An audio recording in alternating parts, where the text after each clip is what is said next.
Привет, меня зовут Михаил, и я очень люблю еду. Сегодня мы снова займемся сыроедением. Я приготовлю карпаччо. Карпаччо – это визитная карточка итальянской кухни. Обычно делается из мяса, было придумано в 50-е годы прошлого века. И что любят россияне больше карпаччо? Ну, разве что пасту карбонара, да? Помимо карпаччо из мяса я сделаю карпаччо из помидоров по аналогии с нашим среднеазиатским салатом очучук. И не могу сдержать своей радости, потому что сегодня я еще сделаю карпаччо из белых грибов. Пошли наконец-то белые грибы. Я немножко раздобыл, и мы сегодня будем есть белые грибы сырыми. Да? Поехали!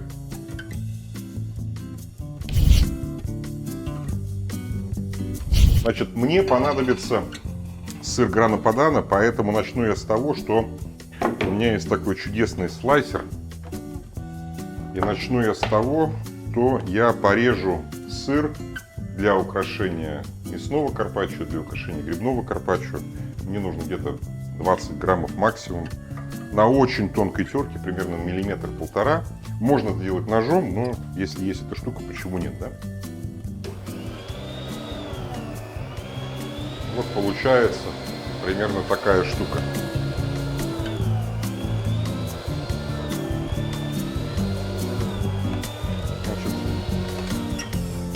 Когда работаете со слайсером, да, осторожно с пальцами, поэтому есть вот такая вещь, чтобы не остаться без пальцев.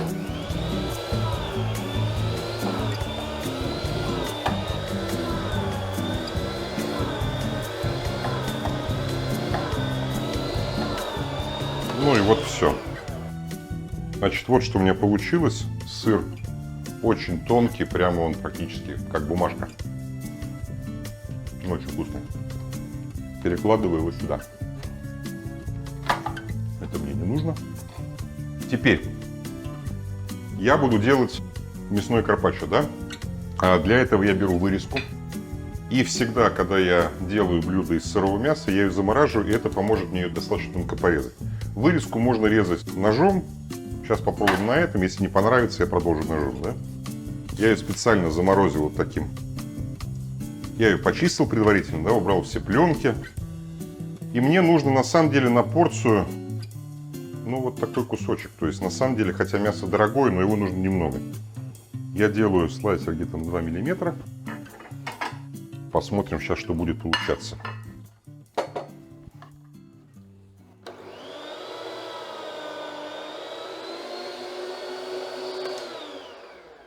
Ну вообще очень неплохо.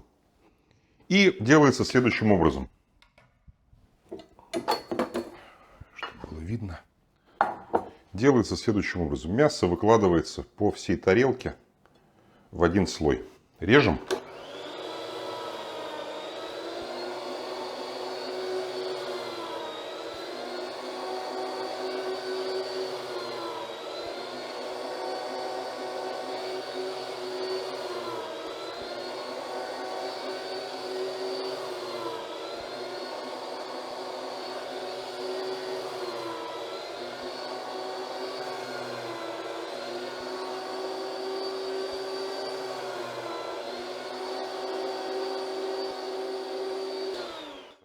Ну, осталось нам совсем немножко.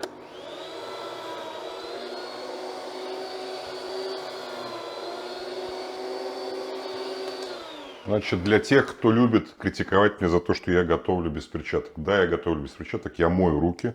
И мясо, да, я трогаю руками своими, извините.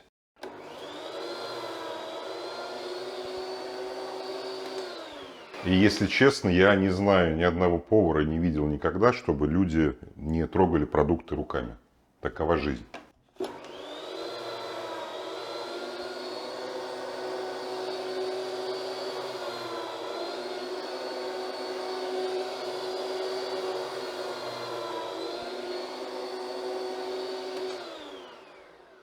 Но здесь практически все, да, то есть мясо очень красивое, но имеет небольшую мраморность. Этот кусок я лишнее срезаю, но не выкидываю. Как же я люблю сырое мясо. Я его, естественно, не буду повторно замораживать. Да, если бы мне нужно было сделать Больше карпаччо я могу порезать еще, да, но я это оставлю и потом, скорее всего, завтра или сегодня вечером сделаю из этого стейки. Они будут великолепные. Так, с этим мы закончили. Сейчас я это быстренько помою и можем двигаться дальше. Вот у меня основа для мясного карпаччо на 99% готова. Что нам осталось? У меня есть руккола. Да, все россияне любят рукколу. Это наш национальный продукт. Я не знаю, с чем сравнить даже. Не знаю, с чем. Но все россияне полюбили рукколу. Теперь делаем. Очень просто. Немного соли.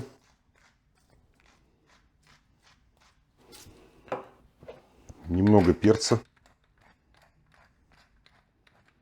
Теперь лимон. Немножко рукколы. Руккола не обязательно, да, почему-то в России очень любят рукколу. Я считаю, что она хороша, потому что она дает структуру блюду, да, потому что мясо мягкое, руккола хрустящая, она дает немножко такой, а потом она немножко горьковатая, поэтому оттеняет вкус мяса, но если ее нету, классически она не нужна. Теперь лимон. Довольно щедро, да, не стесняемся с лимоном. И хорошее оливковое масло.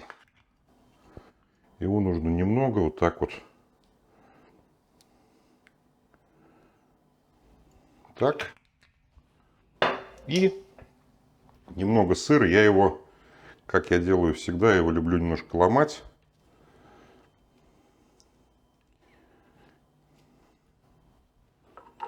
Карпаччо ди манзо готово. Сколько? 2 минуты, да? Теперь второе. Помидор. Сейчас продаются в сезон великолепных. Ну, вот это у меня, по-моему, азербайджанские помидоры, если не обманули. Они такие очень мясные, очень сочные. Здесь я не буду использовать слайсер, потому что будет все в помидоре, да, но принцип, собственно говоря, точно такой же. Нам нужно порезать помидор максимально тонко. Ну, где-то вот. Ну, я стараюсь, чтобы было не больше миллиметра. Да? И мы также его выкладываем на тарелку.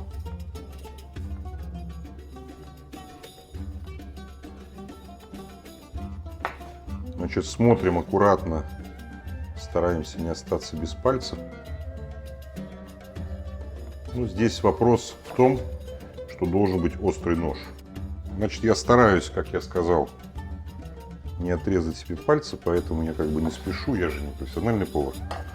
Вот, ну, получается у меня вполне прекрасный, красивый результат.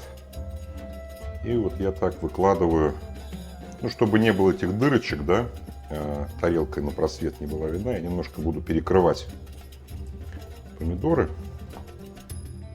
И опять-таки на порцию, в зависимости от размера,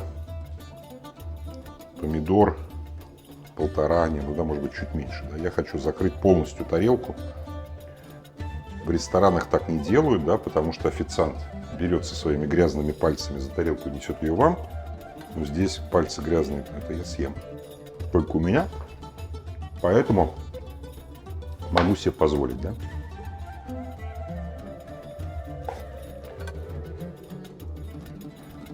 Так, еще. Толстый, ну ничего страшного. Большому куску рот радуется. Это я не буду дорезать, потому что уже опасно становится, да. Это можно съесть отдельно.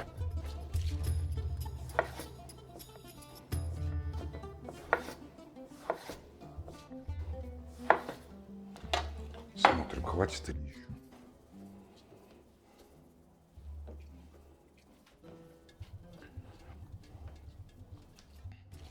Ну, практически глаз алмаз. Сейчас еще пару кусочков. И будет. Ну, то есть где-то здесь у меня помидоры большие, они где-то по 250-300 грамм. То есть где-то здесь получилось в порции 150 помидоров, да? Споласкиваю нож. Вытираю нож.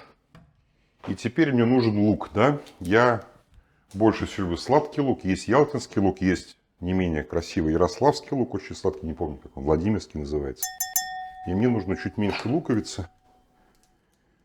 Я ее тоже очищаю.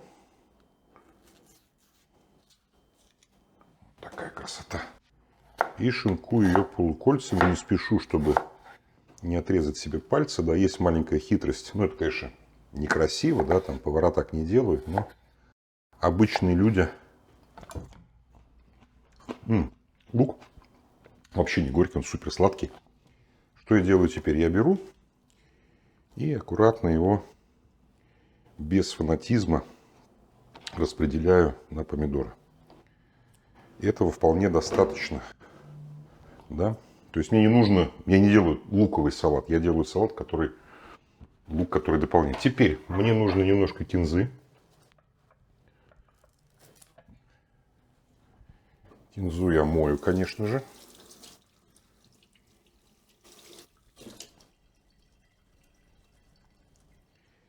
А для этих вещей я не люблю шинковать. Для этого салата я не люблю шинковать зелень. Я просто рву листиками. Это выглядит красивее. И опять-таки здесь вкус про помидоры. А кинза, она просто вспомогательная специя, которая подчеркивает сладость и вкус умами помидоров. Да? И естественно, что мне не нужны веточки. Я использую только листочки. Вот, ну, в принципе, даже вот практически. Эти помидоры сложнее делать, чем мясо, потому что мясо мы порезали вообще за минуту. Так, готово. Ну, давайте я уж, извините, съем. Вообще огонь.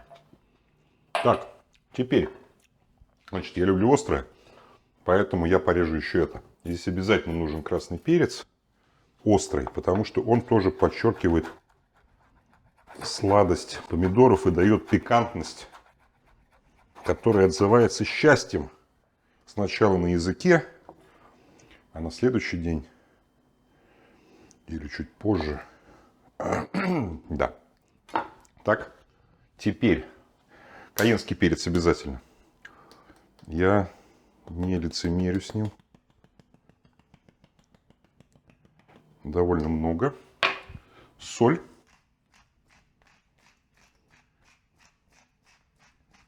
И немного лимона.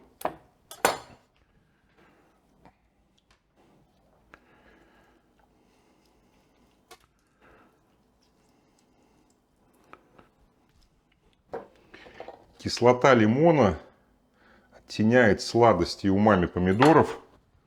И получается вот такое совершенно фантастическое, простое, очень полезное, снова облизал пальцы, очень полезное блюдо. Несу. Я, по-моему, заслужил. И теперь самое любимое мое блюдо, которое, к сожалению, можно есть только ограниченный период времени в году. Белые грибы. Белые грибы – это любимые грибы не только у нас, да, там, но и во многих странах мира. Я когда первый раз приехал в Италию давным-давно, пошел в ресторан, а мне было меню, но было очень вкусно. И человек говорит, сейчас я вам принесу такое, чего вы никогда не ели. Ну, мы сидим, и что он приносит? Картошку жареную с грибами. Чувак, конечно, очень расстроился, что мы ели белые грибы. В Италии они называются порчини, в Германии называются штампилс, да, у нас они называются белые. У нас почему-то не едят белые сырыми, хотя это абсолютно безопасно. Есть несколько видов грибов, в частности белые, шампиньоны, которые можно есть сырыми. Да? И они от этого, у них великолепный аромат леса. Можно это блюдо сделать с шампиньонами, но, конечно, с белыми грибами оно круче. Мне нужно порезать грибы, ну, где-то миллиметр-полтора. Видите, какие они красивые, чистые и великолепные. Так, продолжаем. Мы не сможем так красиво выложить, как мясо, но в принципе это не страшно. Мы сделаем красивую горочку.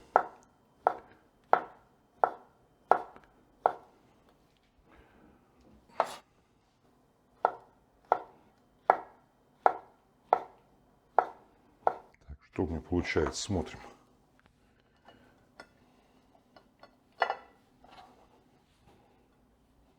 Еще парочку.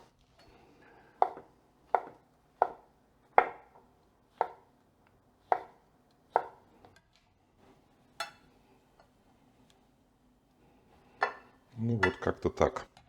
Теперь белые грибы прекрасно сочетают. А давайте все-таки еще один я сделаю. Белые грибы прекрасно сочетаются с петрушкой. Но петрушка, если в помидорах я рвал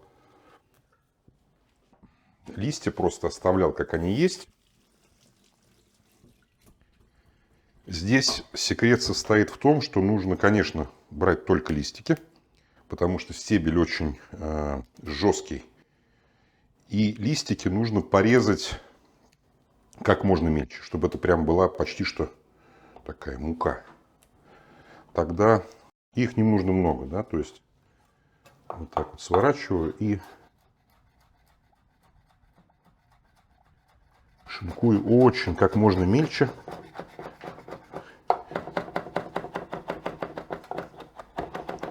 Опять-таки мне не нужно очень много специй, да, потому что я не хочу заглушить аромат грибов, но хочу, чтобы немножко он оттенился. Вот как-то так.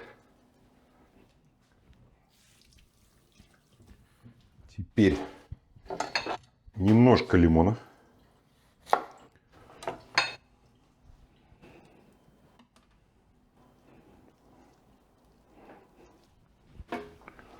Немножко соли. И смело грана падано. То есть эти грибы прекрасно сочетаются с сыром.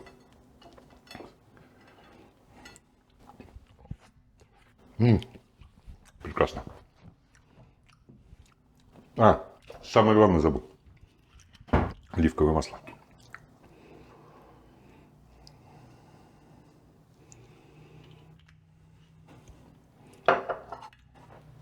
Ну, круто же, да?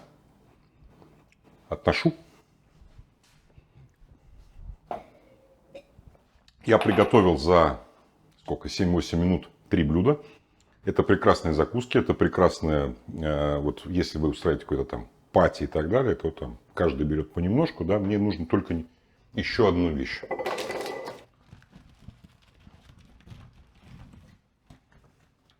Мне нужна только еще одна вещь, да, это не тосты. Поэтому я режу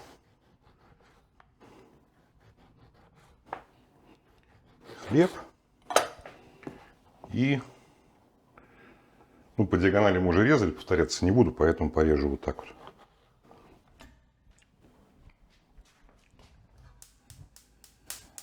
Тосты. Буквально 30-40 секунд. Я обычно тосты делаю со сливочным маслом, сейчас я полью оливковым.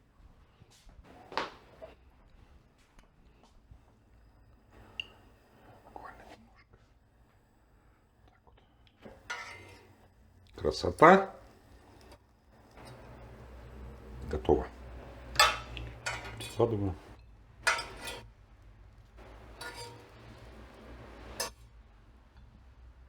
Значит, я кладу тосты так, чтобы они подсыхали, но не намокали, да, потому что намокшие тосты это отвратительно. Значит, тосты у меня готовы, тоже буквально по 30 секунд с каждой стороны. Я их люблю есть с карпаччо, но они, конечно, прекрасно, с мясным карпаччо, да, но они прекрасно сочетаются и с помидорами, и с грибами, то есть можно такие бутерброды делать, можно просто есть. Так что я наливаю себе еще бокал вина и идем пробовать. Да? Я обожаю такие столы, когда приходят гости, да, когда вроде как много, а на самом деле здесь 50 грамм, здесь 50 грамм, здесь 50 грамм. Да? При этом разнообразие вкусное. Пробуем. Сначала карпаччо из мяса. Да? С рукколой, с сыром. Что я люблю сделать? Я считаю, что масла мало не бывает. Поэтому вот так вот. И снова руками, да?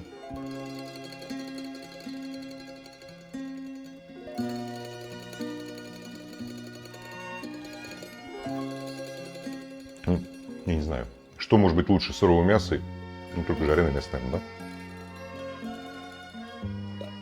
Идеально к этим вещам легкое белое вино, можно и тяжелое белое вино. Это, по сути дела, у меня очичук, да я сюда не добавлял масла. Здесь только лимон, лук, чили, соль. Этот салат прямо смывает все, что вы ели до этого, очищает, как это называется по-русски, очищает полость рта практически, да, и вы готовы к новым кулинарным впечатлениям. Ну и моя самая любимая вещь, которую я, наверное, мог бы есть каждый день, только грибов нету каждый день хороших, это карпаччо из белых грибов с сыром, петрушкой. Ну, блаженство. Поэтому можно один, можно три, можно два, в любом варианте. Очень все полезное, да, здесь вообще нету. Я первый раз, наверное, или второй, может быть, раз готовлю без сливочного масла в своей программе. Поэтому кто за здоровое питание, это, ну, хлеб уберите, отдайте его детям, в конце концов. Поэтому что я могу сказать напоследок? Подписывайтесь. Да, оказывается, надо еще ставить колокольчик, да, потому что, оказывается, когда вы подписываетесь, потом вы не смотрите, потому что колокольчик у вас не звонит. Поэтому колокольчики ставим тоже, да, не забываем, колокольчики, обязательно ставим колокольчики. Что еще? Комментируйте, ставьте лайки. И если вам нравится, то делитесь с соседями, делитесь с друзьями, посылайте ссылки. Я буду признателен, потому что надо же все как-то это оплачивать, да? Приятного аппетита!